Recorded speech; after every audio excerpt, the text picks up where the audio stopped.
आनंद पाएंगे क्या ईश्वर भुलाने वाले। आनंद पाएंगे क्या ईश्वर भुलाने वाले। ईश्वर भुलाने वाले। अनमोल जन्म हीरा यूं ही मिलाने वाले। यूं ही मिलाने वाले। आनंद पाएंगे क्या ईश्वर भुलाने वाले। ईश्वर भुलाने वाले।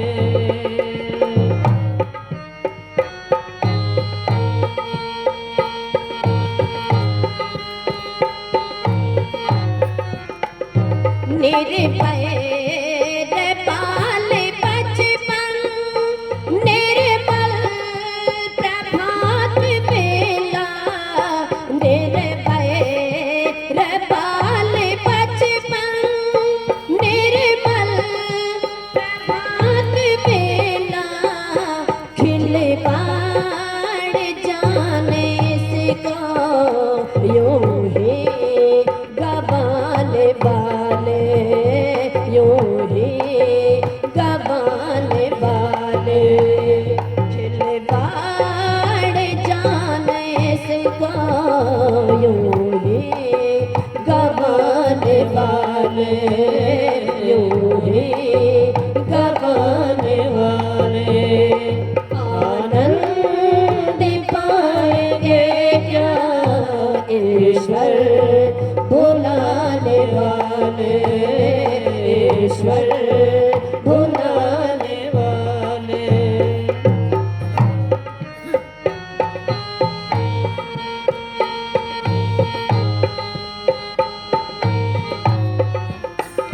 बिगड़े बनाएंगे क्या देश दूसरों के।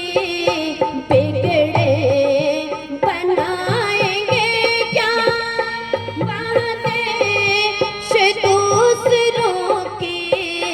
थोड़े दिनों में है जो मरघट में जाने वाले।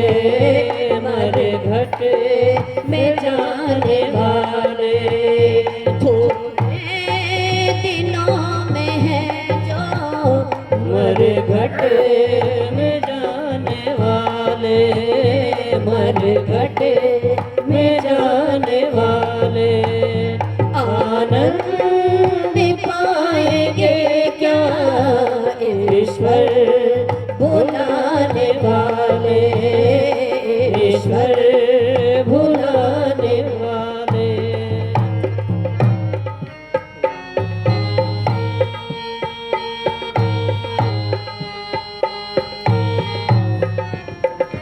बचपन जवानी खोकर बीता बुढ़ापा रोकर।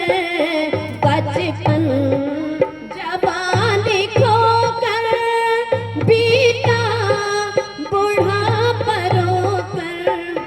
तीनों अवस्थाओं को यूं ही आने वाले। यूं ही गवाने वाले। तीनों अवस्थाओं को यूं ही गवाने वाले। यूं ही गवाने वाले। आनंद पाएंगे क्या ईश्वर भुलाने वाले। ईश्वर भुलाने वाले। ईश्वर भुलाने वाले।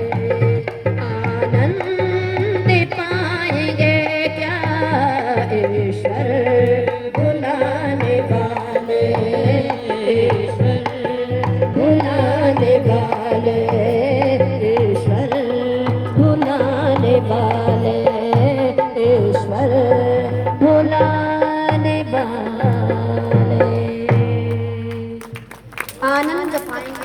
ईश्वर भुलाने वाले, बचपन जवानी खोकर बीता बूढ़ापा रोकर, और तीनों अवस्थाओं को यूं ही गंवाने वाले।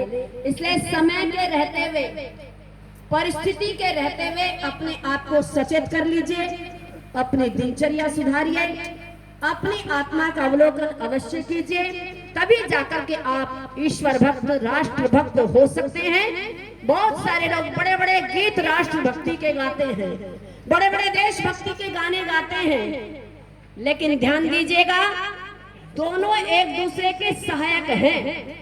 जो व्यक्ति ईश्वर भक्त नहीं है, वो जीवन में राष्ट्र भक्त भी बोल दीजिए नहीं हो सकता, वो देशभक्त कभी भी नहीं हो सकता। छोटी छोटी बातों से देश महान बनता है, छोटी छोटी चीजों से व्यक्ति का जीवन महान बनता है। इसलिए श्रेष्ठ गुणों को, अच्छे गुणों को अपने जीवन के अंदर प्रत्येक व्यक्ति को धारण करना चाहिए। आप सुन रहे थे, मन की तरंग मार ले फिर हो गया भजन।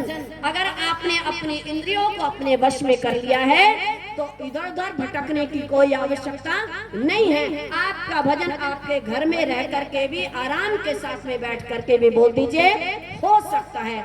इसलिए महर्षि याज्ञवल्क्य से जब प्रश्न किया जाता है, भगवान आत्मयाजी व्यक्ति श्रेष्ठ होता है या देवयाजी व्यक्ति श्रेष्ठ होता है, तो ऋषि कह रहे हैं कि देखो, देवयाजी भी श्रेष्ठ होता है, लेकिन आत्मयाजी उससे अधिक श्रेष्ठ होता है। क्यों? क्योंकि जो आत्मा का यजन कर लेता है, उसके जीवन से स्वतः ही बुराइयां अपने आप समाप्त हो जाती हैं। इसलिए जीवन के अंदर व्यक्ति को आत्मावलोकन अवश्य ही करना चाहिए। इतना ही कह करके अपनी वाणी को विराम दे रही हूँ। समय की अवधि के अंतर्गत रहते हुए मैंने अपनी बातों को आपके सभी के मध्य में रखा। और जिन सज्जनों ने, श्रद्धेय श्री सत्येंद्र जी आर्य जी, भैया इधर क्या नाम, अजय जी, हाँ जी, और ये भैया, बहुत सारे लोगों ने, जी आप देख रहे थे, नाम से उतने परिचित नहीं हूँ, अरुण भैया ने 100 रुपए देकर के उत्साहवर्धन किया है। आप सभी का बहुत बहुत धन्यवाद। इति ओम शम।